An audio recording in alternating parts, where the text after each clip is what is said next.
Hello and welcome दोस्तों, स्वागत है आपका हमारे यूट्यूब चैनल में।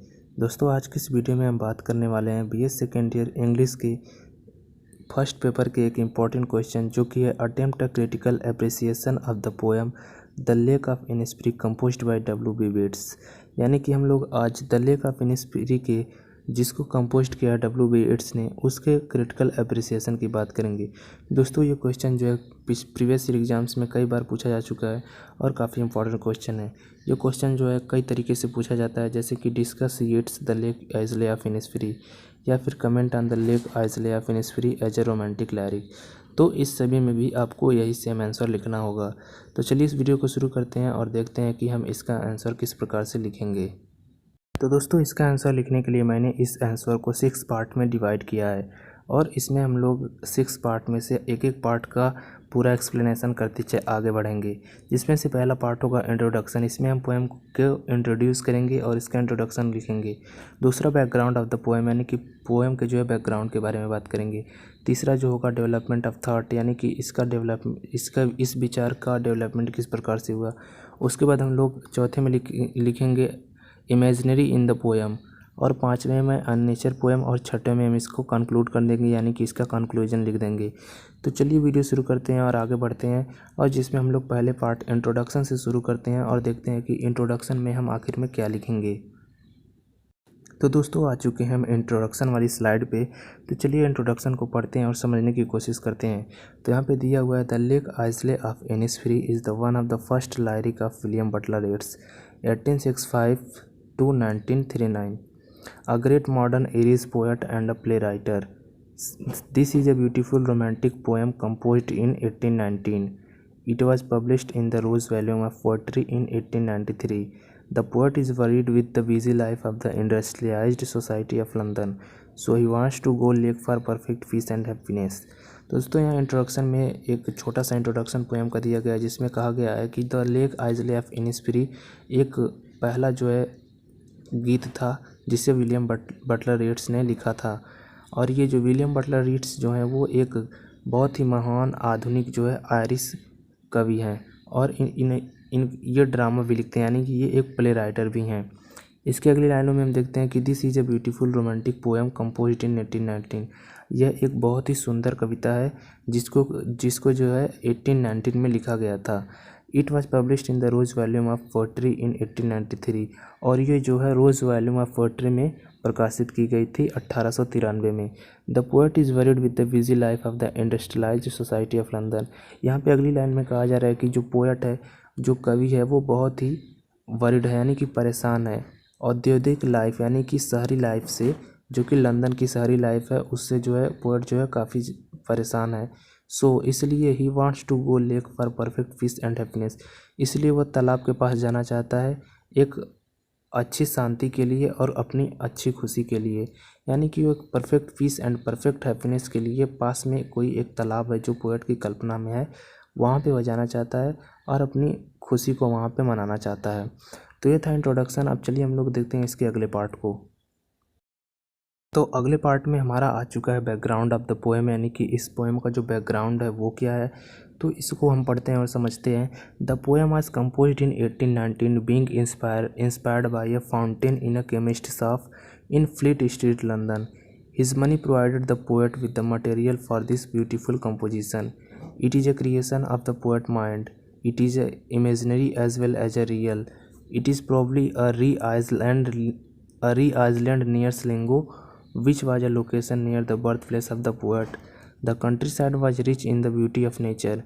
The poem presented is the result of that sad, nostalgic dream which resided in the mind and memory of the poet. तो इसमें जो बैकग्राउंड ऑफ द पोएम है, इसमें बताया जा रहा है कि इसका जो इतिहास क्या है, ये किस प्रकार से लिखा गया। तो यहाँ पे कह रहा है poet this poem was composed in 1819। ये पोएम जो है वो 1890 में लिखा गया था। Being inspired by a fountain in a chemist shop, और ये जो है इंस्पायर्ड हुआ था किससे, ये कवि जो है किस चीज़ से इंस्पायर होकर, किस चीज़ से प्रेरित होकर इस कविता को लिखा था। तो वो जो है एक फव्वारे को देख के, जो कि एक केमिस्ट के शॉप के बाहर फ्लीट स्ट्रीट लंदन में लगी हुई थी। His money provided the poet with the material for this beautiful composition. और उस केमिस्ट शॉप वाले ने इन्हें वो पैसा दिया था एक इस ब्यूटीफुल कंपोजिशन के लिए, यानी कि इस ब्यूटीफुल पोएम के लिए। It is the creation of the poet mind. और ये जो क्रिएशन है और ये जो लिखा हुआ पोएम है वो जो है एक ऐसा कह सकते हैं कि कवि के दिमाग की क्रिएशन है। It is imaginary as well as real. और ये एक काल्पनिक है, इस और ये पोएम जो है वो काल्पनिक है और साथ में इसे रियल भी मान सकते हैं। It is a probably a real island near Sligo which was a location near the birth place of the poet. ये हो सकता है कि री आइलैंड की बात यहाँ पे कवि कर रहा है जो कि स्लिंगो में है, जहाँ पे पोएट जो है वो जन्मा हुआ था, यानी कि जहाँ पे पोएट का जन्म हुआ था। The country side was rich in the beauty of nature. जो देहात यानी गांव का जगह है वो बहुत ही ज़्यादा खूबसूरत है। दोस्तों यहाँ पे जहाँ पे कवि जन्म हुआ था, यानी कि कवि का जन्म हुआ था, वो देहात में हुआ था, यानी कि गांव में हुआ था। और वो वहाँ पे जो है एक री आइलैंड था, यानी कि री नाम का एक आइलैंड था। शायद यहाँ पे ऐसा अंदेशा लगाया जाता है, अंदाज़ा लगाया जाता है कि जो कवि है वो जिस देहात में जन्म लिया था, यानी कि जहाँ पे जिस गांव में उसका जन्म हुआ था, वहाँ पे जो री आइलैंड है उसकी जो बात है जो वो कवि कर रहा है। The poem presented is the result of the sad nostalgic dream which resided in the mind and memory of the poet. यहाँ पे जो है कवि जो है उस कविता को प्रस्तुत कर रहा है जो उसके दिमाग में है, यानी कि उस दुख से भरी उस खिन्न मन, यानी यहाँ पे आप कह सकते हैं खिन्न मन, जो कवि का मन है वो खिन्न हो उठा है और वो जो है शहरी लाइफ से परेशान है। वो अब इस शहर में रहना नहीं चाहता, वह चाहता है कि वह अपने कंट्री साइड यानी कि अपने गांव में जाए और वहाँ पे रहे। तो वहाँ ये जो है पोएम जो है वो इसी बात को प्रेजेंट करता है, उस दुखी मन को प्रेजेंट करता है जो कि कवि के दिमाग में बैठा हुआ है, यानी कि जो कवि के दिमाग में दुखी मन है, दुखी अवस्था है, वो उस दुख की अवस्था को जो है ये पोएम जो है वो प्रेजेंट करता है, दिखाता है। तो कवि की दुख अवस्था को जो है ये पोएम हमें दिखाता है। तो ये था बैकग्राउंड ऑफ द पोएम। अब चलिए आगे बढ़ते हैं, इसके अगले पार्ट को देखते हैं। तो दोस्तों आ चुके हैं हम अपने पोएम के नेक्स्ट पार्ट की तरफ, जो कि है डेवलपमेंट ऑफ आइडिया। तो यहाँ पे डेवलपमेंट ऑफ आइडिया को पढ़ते हैं और समझने की कोशिश करते हैं। The poet is a concern with the hectic life of the commercialisation and industrialisation society of London. तो यहाँ पे जो पोएट है वो कह रहा है कि वह जो है काफ़ी ज़्यादा परेशान है और दुखी है, किससे, जो कमर्शलाइजेशन यानी कि औद्योगिक और वाणिज्यिक जीवन है, यानी कि शहरी जीवन जो है उससे जो है पोएट काफ़ी ज़्यादा परेशान है। The poet is tired of the busy city life. यहाँ पे जो पोएट है वो थक चुका है शहरी जीवन की, यानी व्यस्त जो शहर का जीवन होता है, काफ़ी ज़्यादा काम करना पड़ता है, उससे जो है पोएट जो है वो थक चुका है। The poet says that he will go to the place where he can get complete peace and freedom from the fevers and stress of life. Poet कहता है कि वो किसी ऐसी जगह पर जाएगा जहाँ पे उसे पूरी तरह से शांति मिले और पूरी तरह से उसे आज़ादी मिले कुछ भी करने के लिए, जो कि लाइफ की जो ज़िंदगी की जो डिस्ट्रैक्शन है, यानी कि रुकावटें पैदा करती हैं और जो सारी परेशानियां हैं उनसे जो है कवि को जो है छुटकारा मिलेगा। वो ऐसी जगह पे जाएगा और जहाँ पे काफ़ी सारी सुखी का माहौल होगा, यानी कि उसे पूरी तरह से सुखी का माहौल मिलेगा और उसे आज़ादी मिलेगी। तो पोएट ऐसी जगह पे जाना चाहता है। He is determined to go to Innisfree and leave the current destination. और वह अपने मन में विचार करता है कि वह कहाँ पे जाएगा, इनिसफ्री जाएगा और जो प्रेजेंट टाइम में यानी कि जो वर्तमान समय में उसका जगह है वो उस जगह को छोड़ेगा। और इसी प्रकार से वह इस लाइन को कहता है, I will arise and go now and go to Innisfree, यानी कि वह अब उठेगा और जाएगा कहाँ पे, इनिसफ्री में।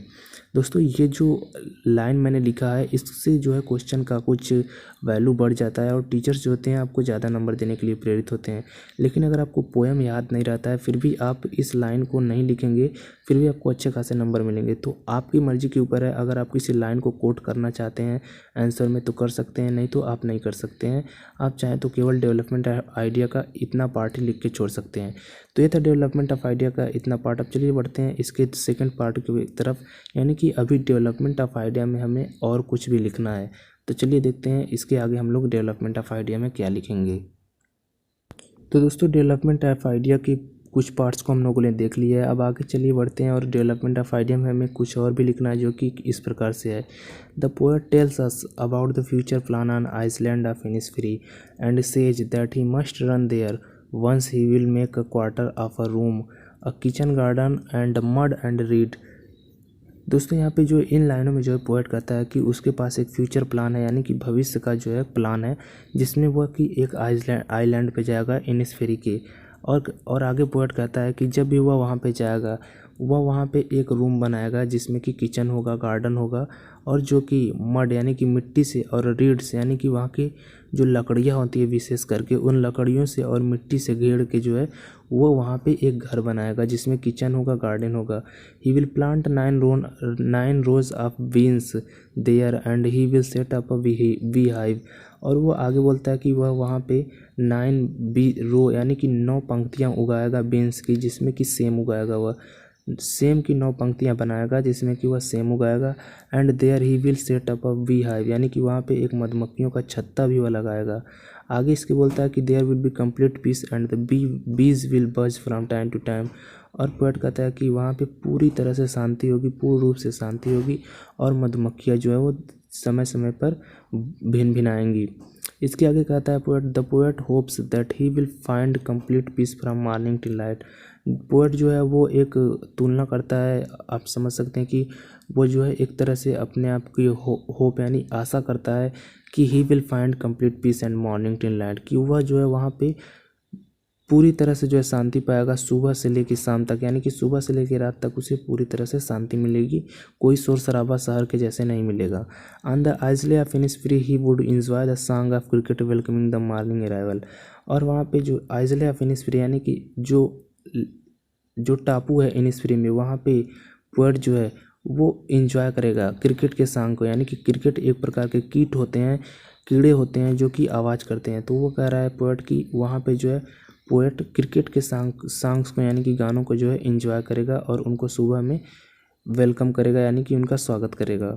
ही will enjoy the glow of midnight beauty, the song instinct gives additional joy to the poet. यहाँ पे आगे पोएट कहता है कि he will enjoy the glow of midnight beauty, वह अर्धरात्रि के उस ग्लो को यानी कि उस चमक को इंजॉय करेगा जो कि रात्रि में होती है। The song insects gives additional joy to the poet. और जो कीड़ों के सॉन्ग है यानी कि कीड़े जो सॉन्ग गाते हैं, असल में जो चिल्लाते हैं कीड़े, वह जो है पोएट को एक अलग ही खुशी देता है, उसे एक्स्ट्रा खुशी देता है। तो ये था डेवलपमेंट ऑफ आइडिया का अगला पार्ट। अब चलिए आगे बढ़ते हैं और देखते हैं इसका अगले पार्ट में यानी कि लास्ट पार्ट में क्या हमें मिलता है। तो दोस्तों हम लोगों ने डेवलपमेंट ऑफ थॉट्स यानी कि डेवलपमेंट ऑफ आइडिया का दूसरा पार्ट देख चुके हैं, और जहाँ पे हम लोगों ने देखा कि पोएट जो है वहाँ की विशेषताओं का वर्णन करता है कि वहाँ पे कुछ वो बनाएगा और वहाँ पे बी हाइव भी लगाएगा, 9 rows ऑफ बीन्स उगाएगा, और अब वहाँ पे क्रिकेट के सॉन्गों का जो है एंजॉय करेगा। दोस्तों वो लाइन, उन लाइनों को लिखने के बाद आपको अगर अच्छा लगता है तो आप जो पोएम में वो लाइनें दी हुई हैं, जैसे dropping from the veils of the morning to where the cricket sing, the midnight all the glamours and noon purple glow and evening full of monkey wings, यानी कि उसके आगे अगर आप चाहें तो इस पोएम को लिख सकते हैं, जिससे कि पोएट को जो है जो कॉपी चेक करे, पोएट को नहीं, जो कॉपी चेक करे उसको अच्छा लगेगा कि हाँ बच्चे को अच्छी समझ है। तो अगर आप चाहें तो उतना लिखने के बाद जो पीछे हम लोगों ने देखा डेवलपमेंट ऑफ आइडिया में, उसको लिखने के बाद आप चाहें तो थोड़ा सा पोएम लिख दें जो कि उससे रिलेटेड है। अगर आप चाहें तो, अगर नहीं लिखते हैं फिर भी आपको अच्छे खासे नंबर मिलेंगे। तो उसमें जो आगे हम लोग डेवलपमेंट ऑफ आइडिया में देख लेते हैं। The poet hears the call of the island everywhere whether it is the sidewalk और on the highway of London, the call is touching the inner corner of the poet hers. तो यहाँ पे जो है poet जो है यहाँ पे लिखता है कि उसे हर तरफ जो है आइसलैंड की आवाज़ें सुनाई दे रही हैं, यानी कि उसकी पुकार सुनाई दे रही हैं। जब वह सड़क के किनारे होता है या वह सड़क पे होता है यानी कि हाईवेज़ पे जो है, लंदन के हाईवेज़ पे होता है, तब भी जो उसे आइसलैंड की आवाज़ सुनाई जाती हैं, पुकार सुनाई देती हैं, और ऐसा लगता है कि उसे आइलैंड बुला रहा हो, क्योंकि जो पोएट जो है वो काफ़ी थक चुका है इस बिजी शहर के लाइफ से। The call is touching the inner corner of the poet hers, और जो वो बुलावा है आइसलैंड से, जो बुलावा आ रहा है वो जो है पोएट के यानी कि कवि के दिल को छू रही है, यानी कि एकदम दिल से पोएट को बुला रही है कि तुम जो है इनिस्फ्री चले आओ और यहाँ पे आके रहो, क्योंकि जो पोएट जो है वो काफ़ी ज़्यादा बोर हो चुका है शहर की लाइफ से। तो ये था नेक्स्ट यानी कि अगला पूरा पार्ट डेवलपमेंट ऑफ आइडिया का। इन तीनों पार्टों को आप लिख दें, जिसमें कि डेवलपमेंट ऑफ आइडिया जो है पूरा ख़त्म हो जाएगा इस क्रिटिकल एप्रिसिएशन का। अब चलिए आगे बढ़ते हैं और देखते हैं इसका नेक्स्ट पार्ट यानी कि डेवलपमेंट ऑफ थॉट का नहीं, अगला पार्ट क्या है। तो नेक्स्ट पार्ट में हम लोग देख रहे हैं इमेजिनरी इन द पोएट्री, यानी कि यह जो पोएम है वह काल्पनिक है या नहीं है। This poem is a imaginary and fictional poetry. यह पोएम जो है एक काल्पनिक है और इसमें जो है दिमाग के आधार पर इसको बनाया गया है, यानी कि इसको लिखा गया है।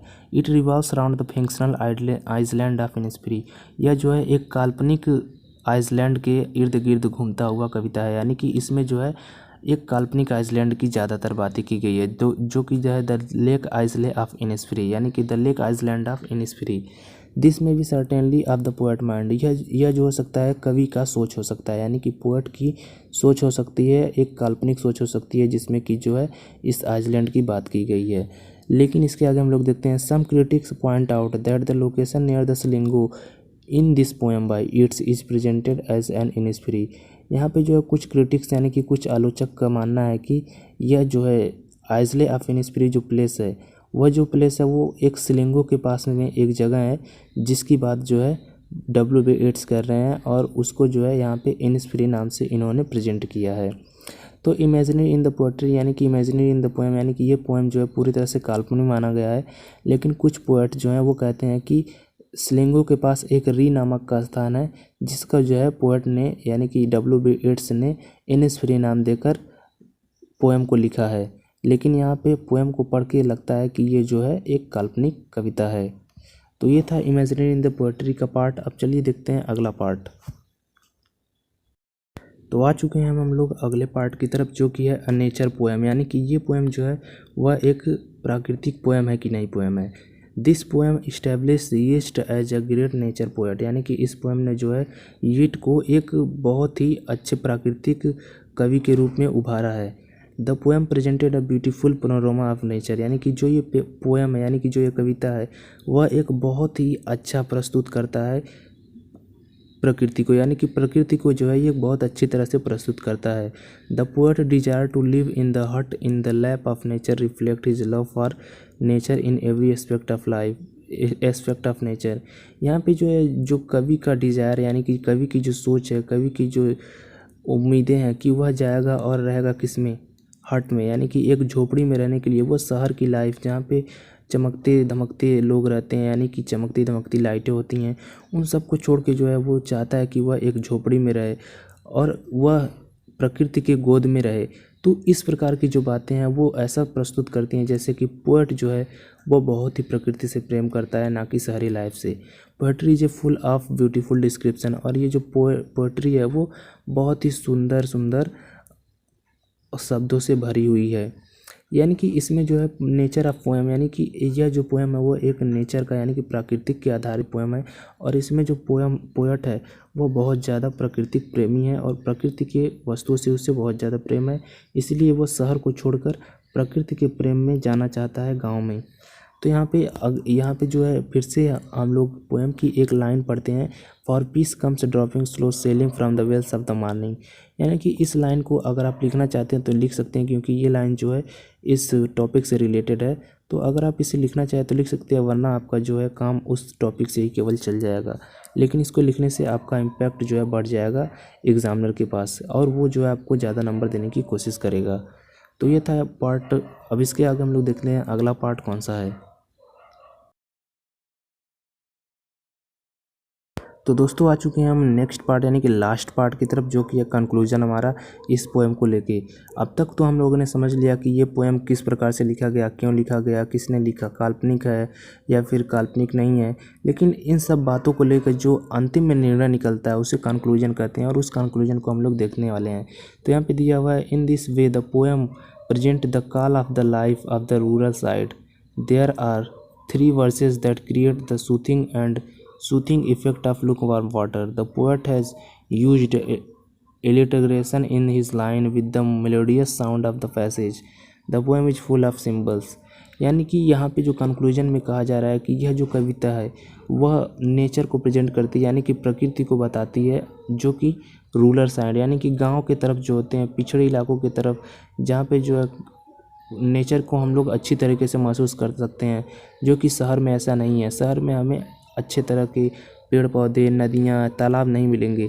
लेकिन अगर हम यही लोग गांव में चले जाते हैं तो वहाँ पे हमें अच्छा माहौल मिलता है, अच्छी हवा, अच्छा हर एक चीज़ मिलता है। तो यहाँ पे जो ये पोएम जो है वह पूरी तरह से जो है नेचर को प्रेजेंट करता है। There are 3 verses that create the soothing effect of look warm. और यहाँ पे जो है 2-3 लाइनें हैं जो कि लुक वार्म वाटर यानी कि जो लुक वार्म वाटर होता है उसको जो है बहुत ही अच्छा बताया गया है इन लाइनों में।